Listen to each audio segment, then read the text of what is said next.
Hi everyone! Good evening! I'm back! This is Sam Brusas and welcome back to my YouTube channel. Oh my gosh! This is it guys. Pag-uusapan natin ngayon. Reaction natin dito sa naganap na Miss Grand Philippines Runway Challenge. Kung ano ang chika natin dyan, yan ang tatalakayin natin ngayon. But before anything else, hello Philippines and hello beautiful people, mabuhay. Kamusta kayong lahat? Sana lahat po kayo ay okay at safe ngayong araw na ito. At syempre sa lahat naman ng mga bago nating subscribers dyan, hello po sa inyo lahat. Maraming salamat guys sa pag-subscribe ninyo syempre dito sa channel ko. At syempre sa lahat naman ng makamamasam dyan na laging sumusuporta dito. Araw-araw, lagi-lagi, maraming salamat guys sa inyo lahat. Syempre, usapang runway challenge tayo ngayon dito sa Miss Grand Philippines. So kanina nga naganap na, ayun nga, finally natuloy din. Actually recorded na yun eh. Tapos kanina lang nila pinalabas. Ayan. So finally may activity na ang Miss Grand Philippines na kung saan naman nakita natin na rumampaan lahat. Ang komento ko, medyo naloka lang ako kasi doon sila sa tuktok ng building na pinarampa. Diyos ko, ang init siguro noon, no? Pero since sa Tagaytay naman siya, malamig-lamig na naka-long gown pa ang mga kandidata at may eksenang helicopter. O, diba? So, yan. So, nakakaloka kasi syempre pasabog, pa-eksena, paandar, ang mga drama ng mga kandidata dito. Nakasuot sila ng red gown na parang hindi ko maintindihan kung ano bang pinopromote nila doon, yung red gown ba, kung paano nila ihahagis ng ganon, or ang pinopromote ba dito yung gusto nilang ipakita sa mga tao yung kanilang runway, ganon, yung kanilang lakad sa runway, ayun yung tamang term. So yun, so hindi ko alam kung ano ba yung gusto nila ipakita dyan. Basta ang nakita ko, rumampa sila, ayun, naka-red gown sila na talagang pasabog, ganon. Pasabog sa emote. So mas marami yung emote more than dun sa lakad. Anyway, kung ako tatanungin ninyo, pag sinabing runway, siguro sana naghanap sila ng mahaba-habang lugar na pwedeng maglakad talaga yung mga kandidata kahit sa bukid o sa palayan, yung mga tipong ganon, na sa pilapil ba kung tawagin, yung sa may ano ng palayan, pwede yon. Tapos pwede din naman sa mga kanal, yung mga tipong iskinita, yung mga tipong ganon. O kaya, pwede din sa palengke, o, di ba? Yung mga tipong ganon. Basta ang importante, detalyado ang makikita mong lakad sa mga babae. Tapos mas gusto ko yung babae siguro palda na maigsi, yung mga tipong ganon, o kaya naka-short. Kasi mas nakikita mo talaga yung pitik ng mga paa, o di ba? Yung hugis ng legs, o yan, yung mga makikita mo sa kanila. Hindi yung parang naka-long gown na nakikita mo yung long gown. Nakakaloka. Asaan yung lakad doon? Anyway, so marami din naman mga kandidata na talagang pa-eksena at pasabog. Kung tatanungin mo ko, halos lahat sila talaga syempre ando doon na paandar sa mga emote, paandar sa mga eksena nila. Pero sana, ang payo ko lang sa mga girls huwag sana nilang makalimutan ng maging queen. Yun, yung kung paanong galawan na reyna. At sa kabilang banda, very grand yung dating mo, ganon. Kasi sa Miss Grand, sa totoo lang, ang dami-dami na natin pinadala ng mga di-kalibre na halos kulang na lang mag-split. At lahat naman ng mga kandidata pinadala natin talaga, kung high velocity ang pag-uusapan, ay talagang ando doon yung speed, ando doon talaga yung eksena, yung poise, di ba? Lahat yan pinadala natin. Pero sa totoo lang guys, hindi tayo nanalo. Nakarating sa top 5 pero hindi pa rin tayo nanalo. Kung hindi pa nga mapapalitan yung reyna ng Miss Grand, di hindi pa magiging queen ang ating CJ Opiasa ng Miss Grand International, di ba? Yun yung totoo. Pero nandoon ako sa part na maswerte tayo kasi at least si CJ narating niya sa eksena first runner-up at nagkaroon ng problema ang queens ng Miss Grand International, o di ba? And then ayun nga si CJ na ang pumalit. Pero kung oobserbahan mo, ano nga ba talaga ang hinahanap ng Miss Grand?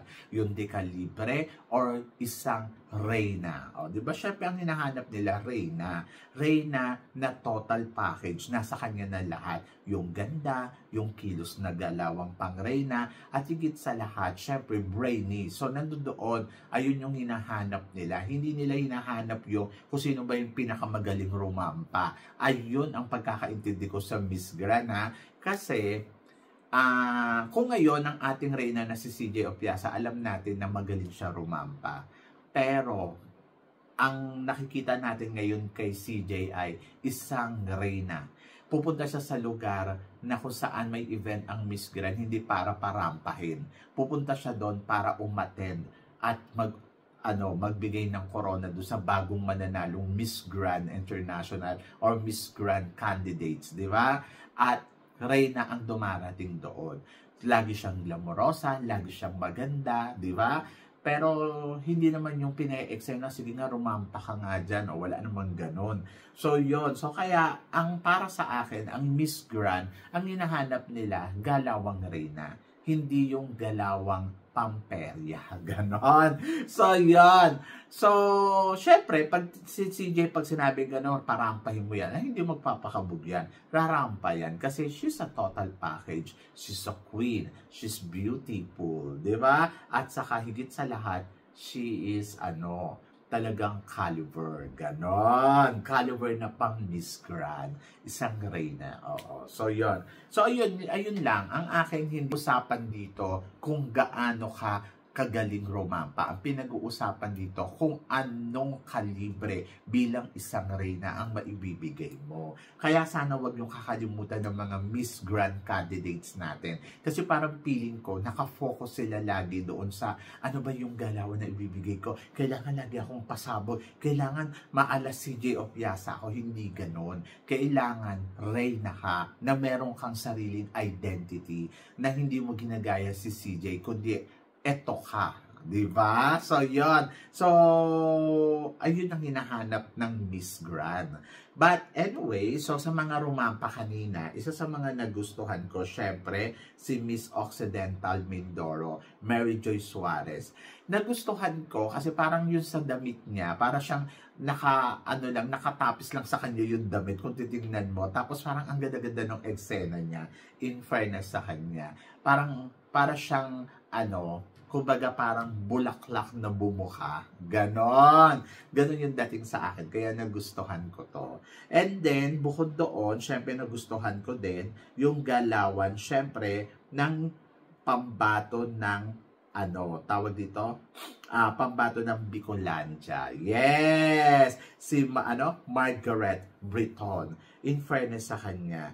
So, gusto ko yung styling, gusto ko yung eksena niya, the way kung paano siya mag-project, and then, gusto ko din yung lakad niya. Hindi ganun kakalibre, pero nakikita mo sa kanya ang pagiging isang reyna. Di ba? Reynang reynahan, ganon, na talagang kumakabog. So, gusto ko si Margaret Britton, ang pambato ng Bicolandia. In fairness, magaling siya pagdating sa projection.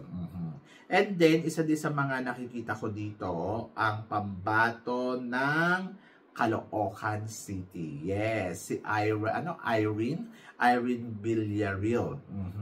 In fairness sa pasabog ng babaeng to. Kala ko hindi niya nga tatanggalin yung cap niya sa ulo kasi parang nakokoveran yung mukha niya. Pero pagdating naman doon sa center na, tinanggal niya na at ayun na naging paandar niya.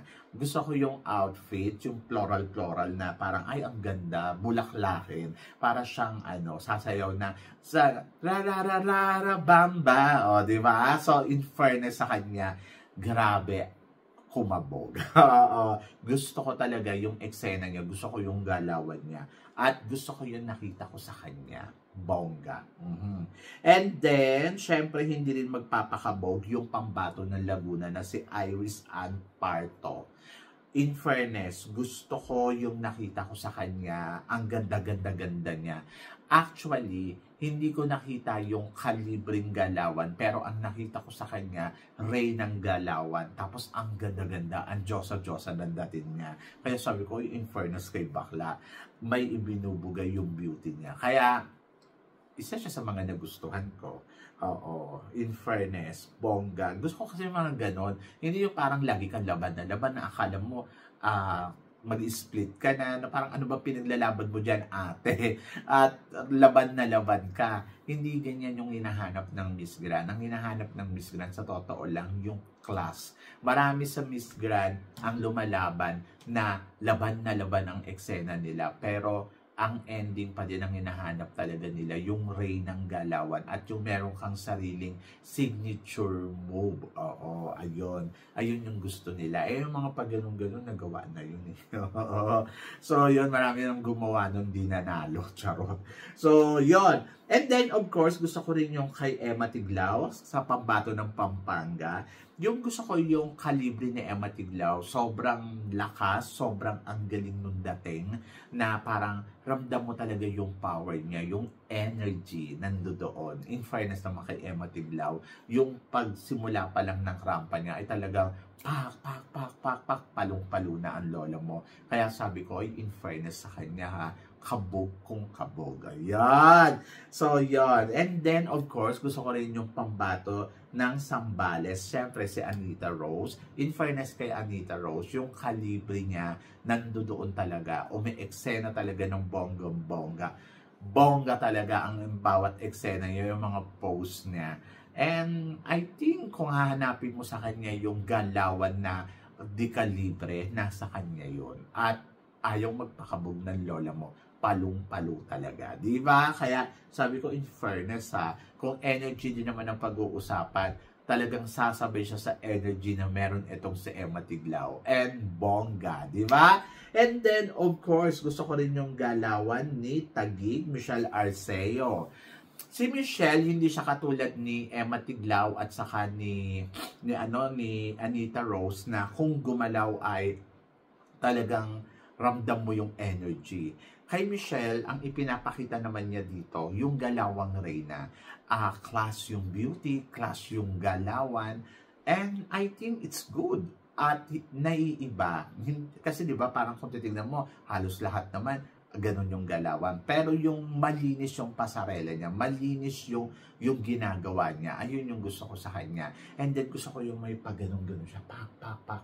Kasi yung iba, laging gumaganon lang. Pero siya talaga, meron siyang signature na at pinanindigan niya na yon. So, tapos plus gaganon. O, di ba? So, yon. Tapos, okay lang sa akin yung ipinakita niya kasi Reyna yung datingan. Hindi yung parang masasabi mo na parang, ay, pamperyo yung ginagawa. Hindi ganun eh. Ang nakikita mo sa kanya na tamang galawan lang. Pero sana magkaroon pa siya ng more energy sa yung kumbaga yung energy sa pagrampa, ayun yung kailangan niya pang idagdag doon sa ginagawa niya. Kasi okay naman yung rampa niya, maayos naman. And then, nandoon lang ako na dagdagan niya pa konti ng inner na tinatawag, di ba? Sa inside kung paano niya to ipoproject ng todo-todo. But for me, she's a queen, di ba? So, yon. So, actually, marami silang magagaling. At napapansin mo naman na talagang lumalaban naman talaga yung mga kandidata. Pero, syempre, hindi naman natin dito lang mahuhusgahan ang galing ng bawat isa. Kumbaga, parang, andirito na titignan mo kung sino nga ba yung mga possibility na talaga na umeksena ng bongga-bongga pagdating sa coronation night. But nandoon ako sa part na mararamdaman mo naman talaga yung lumalaban at yung ginagawa yung kanilang trabaho bilang kandidata ng Miss Grand. At lahat naman sila, masasabi ko, ginawa nila yon. At bongga ang kanilang mga pa-eksena at pasabog.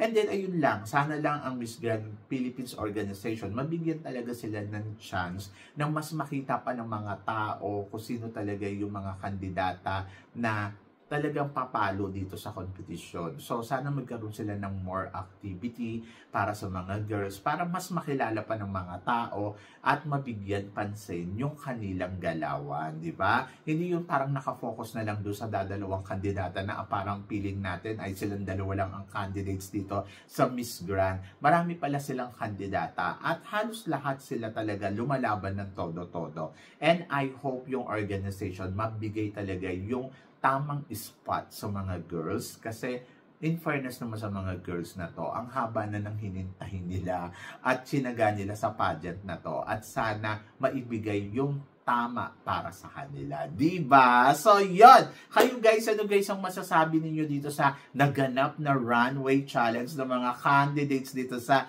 Miss Grand Philippines for 2025? Please comment below kung ano naman ang chika mo sa mga pinag-uusapan natin. So, yun. So, syempre maraming salamat sa inyo lahat sa suporta at pagmamahal na binibigay ninyo syempre dito sa channel ko.